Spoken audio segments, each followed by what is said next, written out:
Live from Augustana College, this is WAG FM Radioactive. I am your host, Joe McCoy, and you are listening to the JoeDaBears Football Show. Today we will be discussing the Bears' very disappointing 19-11 loss to the Indianapolis Colts this past Sunday. It was a game where the Bears just flat out did not come to play, mostly on offense. The defense played well for the most part, but the offense had absolutely no juice to them, no life whatsoever.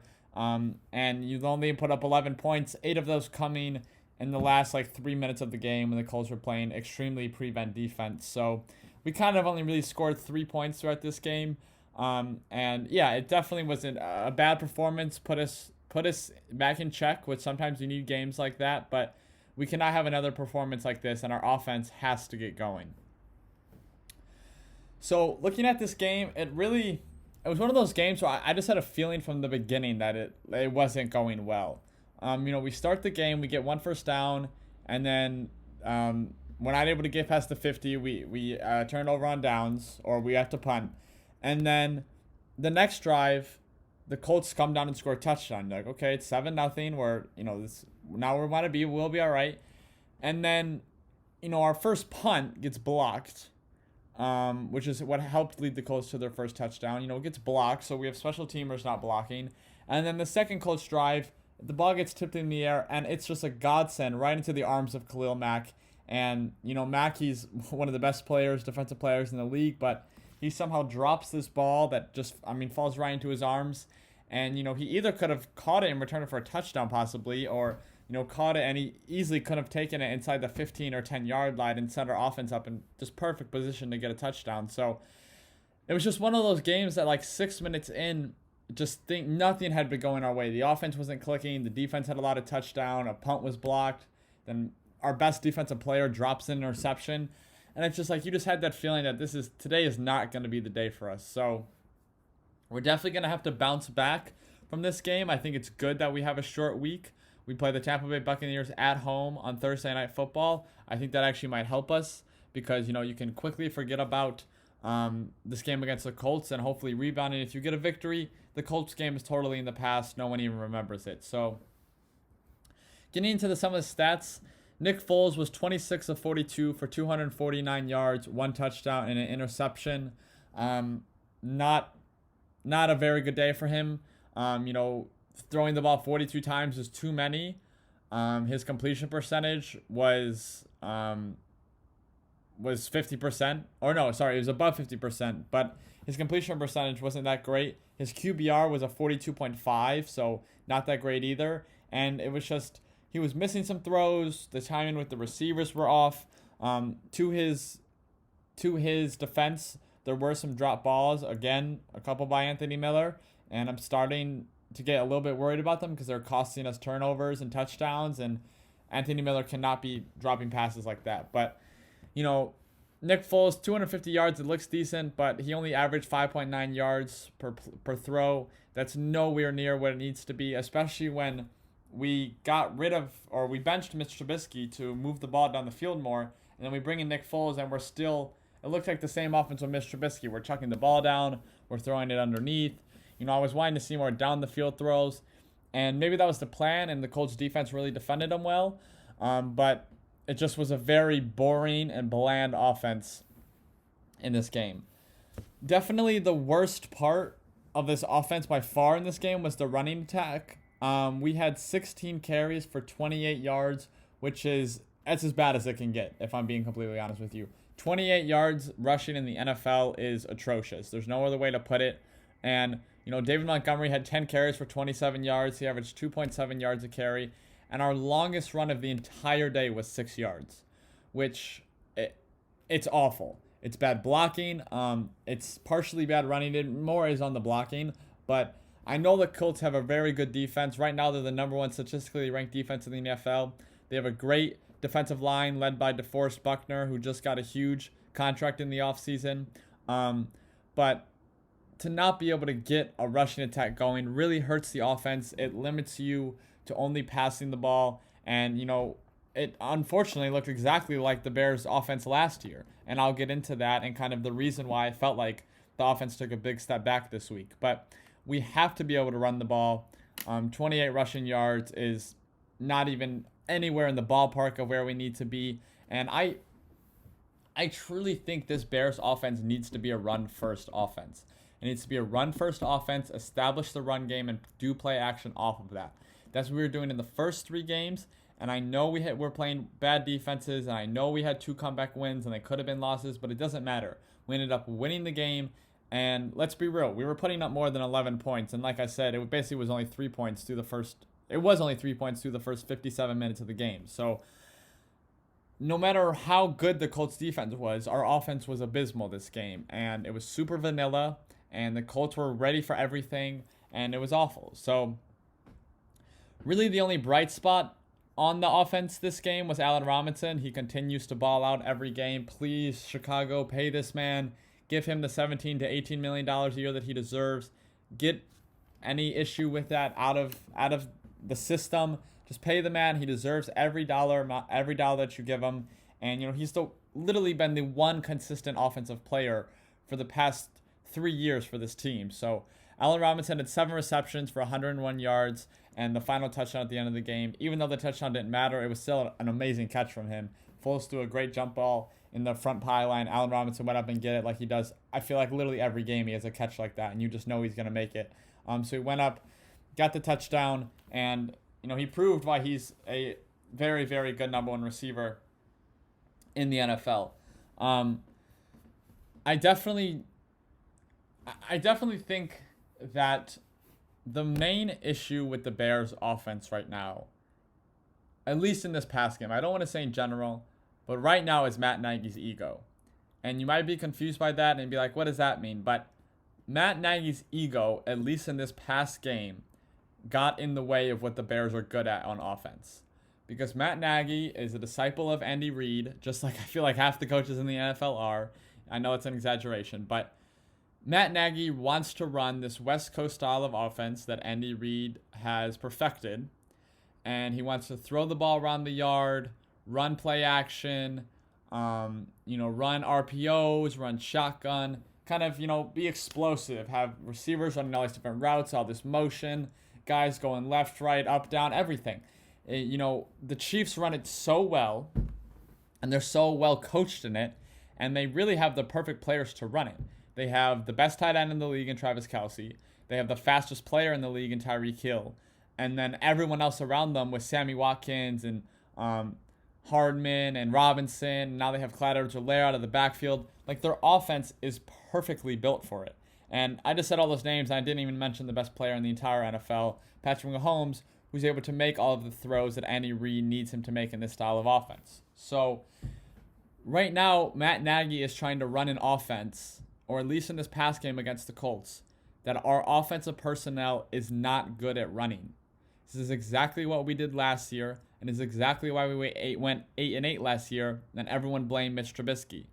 Because Nagy is putting his quarterback in shotgun, putting 3 receivers out, and trying to throw the ball around the yard. The reason our offense was good the first 3 games, or not good, but at least much better, and was scoring points and moving the ball down the field, is because we were running 2 tight ends, we were running tight personnel, and we were a run-first offense. We didn't have 3 receivers out on every play. We had 2 tight ends, which were helping the offensive lineman block. We were running the ball on first and second down, getting us into third and short. And then we were allowing the quarterback to make an easy, high completion throw to get the first down and move the chains. Now we come out against the Colts, and I don't know if it's because of the scheme that the Colts were running or Nagy didn't think that we were going to have the ability to run the ball effectively, which obviously we weren't. But Matt Nagy comes out, puts Nick Foles in shotgun, has him do a bunch of RPOs, doesn't really run the ball effectively, doesn't put 2 tight ends in, spreads the offense out, and look what happens. The run game gets completely bottled up because our offensive line is not good enough to effectively run the ball with just the 5 offensive linemen. They need tight ends to help, which is fine. The thing is like, if you know your players aren't good enough to do something, why are you putting them in that position? It makes your players look a lot better when, in this case, the offensive line, when you're giving them tight end blocking help. You put the tight ends out to block, you can double team certain players, and you start getting bigger holes for the running backs to run through. But Matt Nagy, for some reason, felt like by putting Nick Foles in here, that he can go back to the offense that we tried to run last year, which clearly didn't work. That's why our offense was one of the worst in the league last year. And he thought that by bringing Nick Foles in, Foles would be able to run the offense better. And clearly, at least in the small sample size of one game, it did not work. So Matt Nagy needs to put his ego aside. He needs to run the offense that our players are able to run due to their talent and whatever, and continue to play that way. Because let's be real, a win is a win in the NFL. It doesn't matter how we got it. We have 3 wins in the NFL running the offense with more tight ends, more tight personnel, being a run-first offense, and then running play action off of that. We play one game where we revert back to the old West Coast system that we tried to run last year, putting the QB in the shotgun, having 3 wide receivers out wide, everyone spread out, everyone running routes, and look what happened. Nick Foles was being pressured throughout the whole day.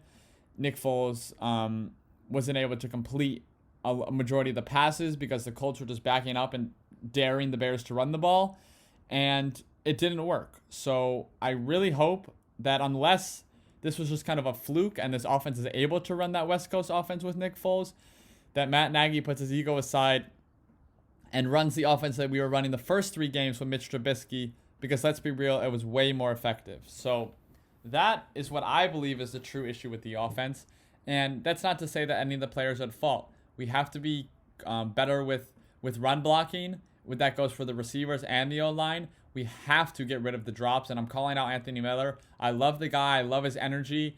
I love how he tends to get open, but his drop passes are hurting us. He's dropped 2 touchdowns now this year. He dropped the ball, which I get. It was in the fourth quarter. The ball was a little too high and outside from Foles, but it hits off both of his hands and goes right into the defender's hands. And the rule in the NFL is if it hits both your hands, you got to make the catch. So he doesn't make that catch. It turns into an interception. And who knows, if he catches that ball, we would have had first down at like the 15-yard line. And if we go and score a touchdown, this game could have been a little bit different. So he has to, I don't know if it's concentration or what, but Anthony Miller has to get his hands in order if he wants to, 1, take that step as a true number 2 receiver, and 2, to get our offense going in the right direction. So now looking at the Colts offense, Phillip Rivers was 16 of 29 for 190 yards and a touchdown. So very normal numbers from Phillip Rivers, nothing crazy. Obviously, it won't blow your socks off, but he didn't turn the ball over. He was efficient, and the Colts were able to run the ball. They had 103 rushing yards on 38 carries, which the average is only 2.7 a carry, but the Bears gave up a couple of long runs. They gave up a 16-yard run to Jonathan Taylor. They gave up a 12-yard run to Naheem Hines. And, we weren't able to – we would kind of get them in second and long, and then they would run a run play, and then they would gash us for 10 yards. And it's like, as a defense, you got to be able to stop. You can't let running backs get to the second level. You have to be able to stop them with your D-line and with your linebackers filling the holes. So that's been the issue for the Bears defense through the first 3 games. It continued during this game. And unfortunately today, the Seattle Seahawks signed Damian Snacks Harris, the defensive lineman who I was hoping the Bears were going to get to kind of fill the role that we're missing with Eddie Goldman right now. But he ended up signing with the Seahawks. So, the Bears really need to find a solution to stopping the run game. And it's honestly the run game up the middle. We're doing fine with it on the edges because we got Quinn and Mack, and we're doing fine there. But teams are just gashing us up the middle, and we really got to figure out a way to stop that. So, the defense really didn't play too bad in this game. We only allowed 1 touchdown, and it was on the Colts' very first drive. So in the last 55 minutes of the game, the Bears didn't allow a touchdown. And anytime your defense allows under 20 points, you cannot really give them crap, to be honest with you. We cannot win games in the NFL scoring under 20 points, and this game is a prime example. The defense holds the Colts to 4 field goals and 1 touchdown, and our offense puts up 11 points. It's awful, and it's kind of been the story of our team it's kind of been the story of the Bears for forever, honestly. We've never have had an offense that could carry us. Kind of in the Jay Cutler days in 2013, the offense, the defense wasn't too good, and the offense was kind of high-powered. But the offense it has to be better. There's no ifs, ands, or buts about it. Right now the Bears have the number 1 red zone defense in the NFL. We're only allowing a touchdown on, I believe it's 35% of times the opposing team gets in the red zone. And, that's a key stat because I've kind of felt like this is how we were last year as well, but we're very like bend, don't break defense.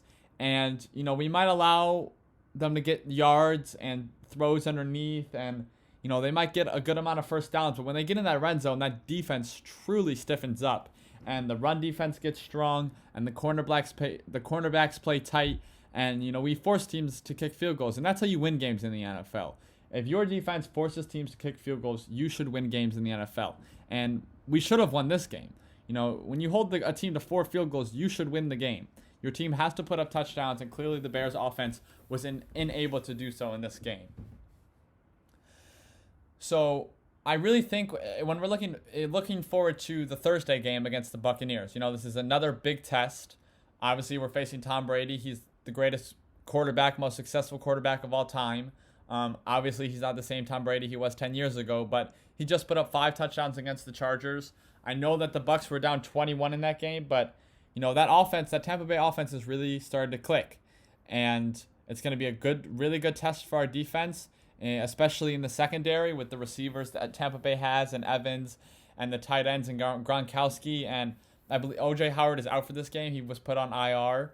But, with Gronkowski and Evans, and now they got that slot receiver, Scotty Miller, who's kind of making a name for himself. And obviously the running backs with Fournette and Ronald Jones. And, the offense is very high-powered. So it's going to be a real test for our defense. This game is 100% winnable, though. It's at home. It's on a short week, which is good for the Bears because we don't have to travel. So, Tampa Bay has to fly in on a short week. The Bears are able to get another night's rest at home. And because the Bears are healthy on the injury-wise, I really think that we have a chance to win this game. And I'm not even going to say steal a win because I don't think if we won this game, it would be stealing a win.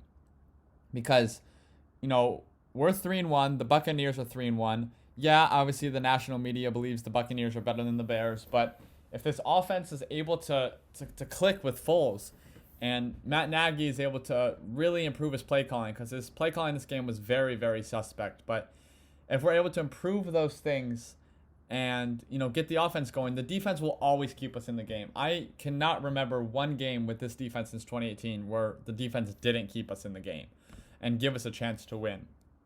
So the defense will always give us a chance, and, the offense has got to carry its weight. So I'm hoping that Nick Foles can kind of bounce back from this. It's hard. Our image of Nick Foles in our head is that crazy comeback against Atlanta, and it made it seem like, we have Nick Foles, we have the savior at quarterback. But, I was warning all Bears fans, like, he just had a great game, 100%. It was a great comeback, but it was against the second worst defense in the NFL behind the Cowboys defense. So, let's see how he plays against a real team of the Colts. And, as your first game as a starter for the Bears, it's a very tough opponent. Right now, their defense is playing lights out. Their coverage is extremely tight, and Nick Foles wasn't able to be very productive. So he's got a chance to rebound here. It's another week getting used to his receivers. He just had in-game action with his receivers, and we'll see how that chemistry comes together.